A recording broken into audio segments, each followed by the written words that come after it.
हर महादेव।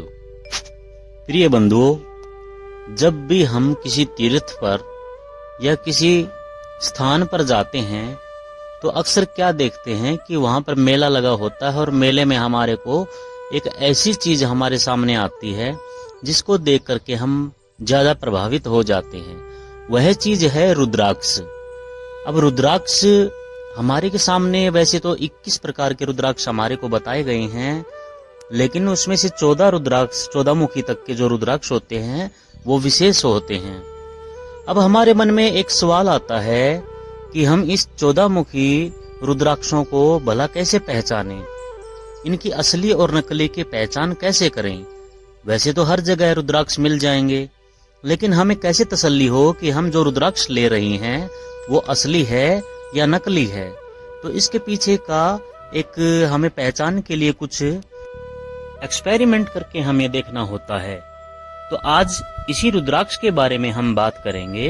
तो सबसे पहले हमें ये जानकारी होनी चाहिए आखिर रुद्राक्ष है क्या, और इसके लेने से, इसको धारण करने से हमारे को फायदा क्या होगा। तो सबसे पहले रुद्राक्ष के बारे में जान लेते हैं। देखिए, इससे जुड़ी एक पौराणिक छोटी सी जानकारी है, वो मैं आपको बता देता हूँ कि रुद्राक्ष जो है वो भगवान शिव का ही अंश माना जाता है, क्योंकि रुद्राक्ष की उत्पत्ति भगवान शिव के आंसुओं से हुई है। इसलिए शिव जी की उपासना में रुद्राक्ष के प्रयोग को धार्मिक दृष्टिकोण से भी महत्वपूर्ण माना गया है।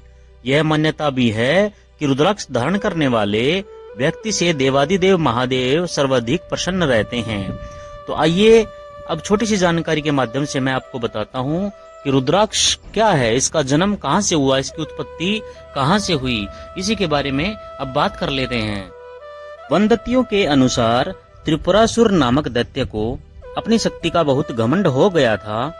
इस वजह से उसने धरती लोक के साथ साथ देवलोक में भी हाहाकार मचा दिया था। त्रिपुरासुर को कोई भी देवता या अस्त्र शस्त्र प्राप्त नहीं कर पाते थे, जिस वजह से वह सभी भोलेनाथ जी के पास अपनी प्रार्थना लेकर पहुँचे। उन्होंने त्रिपुरासुर के आतंक से मुक्ति के लिए महादेव जी से विनती की। देवता जब कैलाश पर्वत पर पहुँचे तब उस समय भगवान शिव योग मुद्रा में अपने नेत्रों को बंद करके तप में लीन थे। जब भगवान शिव ने अपने नेत्र खोला तब उनकी आंखों से कुछ अश्रु छलक गए जो कि धरती पर गिर गए। अब जहाँ जहाँ रुद्राक्ष के भगवान शिव के जो अश्रु थे वो गिरे थे, वहां पर रुद्राक्ष के वृक्ष पैदा हो गए, और जहां रुद्राक्ष को भगवान शिव के तीसरे नेत्र के स्वरूप में पूजा जाने लगा। देवादिदेव महादेव ने त्रिशूल से त्रिपुरासुर का वध कर दिया और इसके अत्याचारों से सभी को मुक्त करवा दिया। इसमें एक पौराणिक जानकारी और मिलती है कि एक अन्य किंवदंती के अनुसार जब माता सती ने अग्नि में स्वयं को समाहित कर आत्मदाह कर दिया था, तब महादेव अत्यंत विचलित हो उठे थे। उन्होंने माता सती के शरीर को लेकर तीनों लोकों में विलाप करते हुए विचरण किया। इस दौरान भगवान शिव जिस जिस स्थान से गुजरे वहां उनके विलाप में आंसू निकलते रहे, और जहां गिरते रहे वहां पर रुद्राक्ष के वृक्ष का जन्म हो गया। वृक्ष में लगे फलों को रुद्राक्ष के नाम से जाना गया। भगवान शिव के प्रिय रुद्राक्ष के 14 प्रकार हैं। इनमें से एक मुखी रुद्राक्ष को भगवान शिव का अंश माना जाता है। 2 मुखी रुद्राक्ष को अर्धनारीश्वर का रूप माना जाता है। 3 मुखी रुद्राक्ष का स्वरूप माना जाता है। 4 मुखी रुद्राक्ष को ब्रह्मा और 5 मुखी रुद्राक्ष को कालाग्नि और 6 मुखी रुद्राक्ष को कार्तिकेय का स्वरूप माना जाता है। इसके साथ 7 मुखी रुद्राक्ष को कामदेव और 8 मुखी रुद्राक्ष को भगवान श्री गणेश और भगवान काल भैरव के स्वरूप में जाना जाता है। शास्त्रों में यह भी बताया गया है कि 9 मुखी रुद्राक्ष माँ भगवती और शक्ति का स्वरूप है। 10 मुखी रुद्राक्ष 10 दिशाओं में और यम है। 11 मुखी रुद्राक्ष को साक्षात भगवान रुद्र का स्वरूप माना जाता है। 12 मुखी रुद्राक्ष सूर्य, अग्नि और तेज। 13 मुखी रुद्राक्ष विजय और सफलता, और अंत में 14 मुखी रुद्राक्ष को भगवान शिव को स्वयं साक्षात माना जाता है। अब जान लेते हैं इससे जुड़े हुए कुछ रहस्य। ग्रंथों में यह बताया गया है कि जिस घर में रुद्राक्ष की पूजा की जाती है वहाँ सदैव माता लक्ष्मी वास करती हैं। साथ ही रुद्राक्ष धारण करने वाले व्यक्ति को दीर्घ आयु का आशीर्वाद प्राप्त होता है। इसके साथ रुद्राक्ष पहनने से मानसिक परेशानियां व हृदय रोग जैसा खतरा भी टल जाता है। जो व्यक्ति नित्य दिन रुद्राक्ष की माला से ओम नमः शिवाय महामंत्र का जाप करता है, उन्हें भगवान शिव का आशीर्वाद जरूर प्राप्त होता है। शास्त्रों में यह भी बताया गया है कि रुद्राक्ष धारण करने से ज्ञान की प्राप्ति होती है। रुद्राक्ष का एक वैज्ञानिक महत्व भी है, उसको हम जान लेते हैं। वैज्ञानिक दृष्टिकोण से भी रुद्राक्ष को बहुत महत्वपूर्ण माना जाता है। रुद्राक्ष में ऐसे वानस्पतिक गुण होते हैं जो शारीरिक जल स्पर्श से विद्युत शक्ति पैदा करते हैं।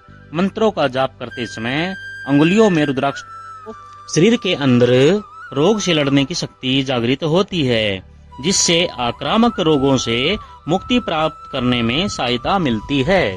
ये तो थी कुछ विशेष जानकारियां और रुद्राक्ष की उत्पत्ति के लिए एक छोटी सी कथा।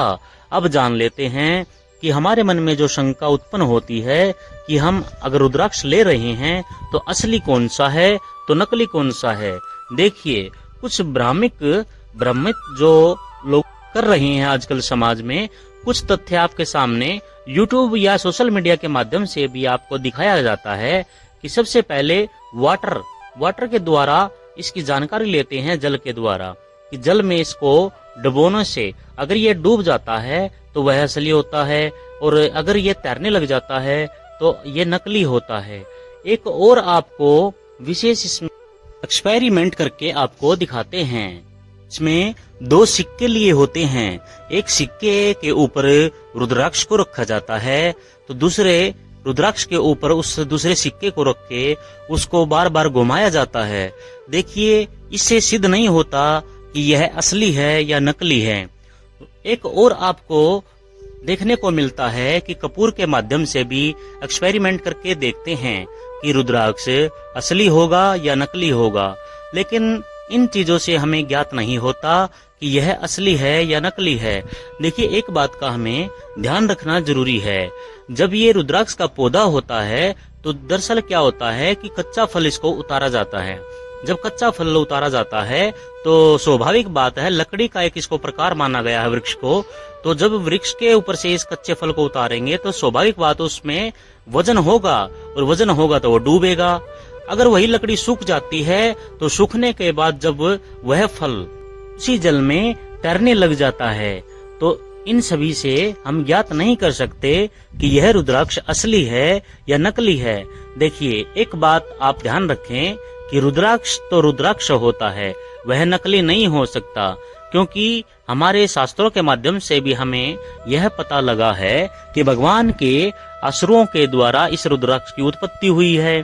और भगवान की दोनों आंखों से जो अश्रु निकले थे, तो एक आंख से जो अश्रु निकला था उससे रुद्राक्ष, और दूसरी आंख से जो अश्रु निकला था उससे रुद्राक्ष का ही भाई बोलते हैं, जिसको भद्राक्ष। तो दोनों में एक जो डूब जाता है या भाई एक तैरने लगता है, तो ऐसी बात नहीं है। रुद्राक्ष और भद्राक्ष दोनों ही होते हैं और दोनों ही मान्य होते हैं। जब इनको अभिमंत्रित किया जाता है तो ये अपना असर दिखाते हैं, ऐसी कोई इसमें संशय नहीं है। रुद्राक्ष तो रुद्राक्ष होता है।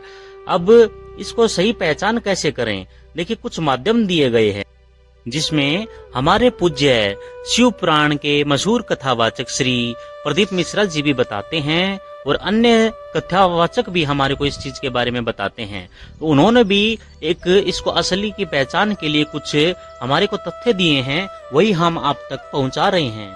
तो सबसे पहला जो तथ्य है वो बोलते हैं कि अगर रुद्राक्ष को कुछ समय के लिए दूध में डाल दिया जाए तो 7 से 8 घंटे के अंदर वह दूध फट जाता है। इससे भी सिद्ध हो जाता है कि रुद्राक्ष असली होगा या नकली होगा। देखिए, असली रुद्राक्ष होता है उसकी तो अलग ही पहचान है। कुछ समय के बाद, अभिमंत्रित होने के कुछ समय के बाद वो अपना असर दिखाना शुरू कर देता, पावर दिखाना शुरू कर देता है। अब रुद्राक्ष में एक पहचान और करनी चाहिए कि जो उसकी ऊपर की परत होती है वह नुकीली होनी चाहिए, क्योंकि गोल होगी और चपटी होगी तो वो फायदा नहीं करेगा।